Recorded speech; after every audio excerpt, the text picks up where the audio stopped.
In the meantime, reactions from the Prime Minister and the opposition to the recent attacks on members of the security forces. Now, Prime Minister Andrew Holness says the government will not sit helpless and allow criminals to continue their attacks on members of the security forces.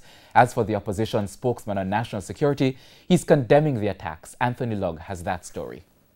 An attack on the state. That's how Prime Minister Andrew Holness describes the killing of members of the security forces in recent times.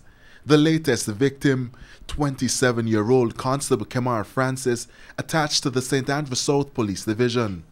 I'm deeply saddened by this tragic loss of a young police officer who had so much to give to his country and his profession, cut down in the prime of his life.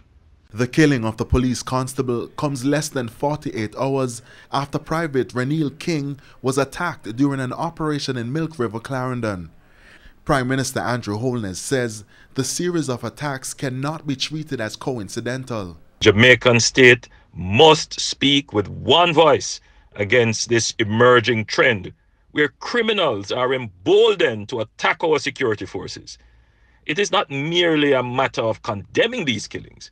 The entire society, its institutions and its leaders must clearly stand against criminals and not empower criminals by their pronouncements and actions. When the society is ambivalent in its pronouncements and actions, criminals interpret this as weakness and increase their attacks on the state. Our news team caught up with opposition spokesman on national security Fitz Jackson, who also condemned the attacks. When criminals can find comfort in attacking and wounding and killing our security personnel, it sends a signal that the criminals are fearless. The criminals do not respect the rule of law, and they do not fear those who represent the state. Constable Francis's killing brings to fore the number of policemen who have died while on duty since the start of the year. During a visit to the Hunts Bay Police Station this morning, Police Commissioner Major General Anthony Anderson warned criminals that the police will continue to pursue them with the intensity and focus that has led to the capture or demise of a number of the country's most wanted men.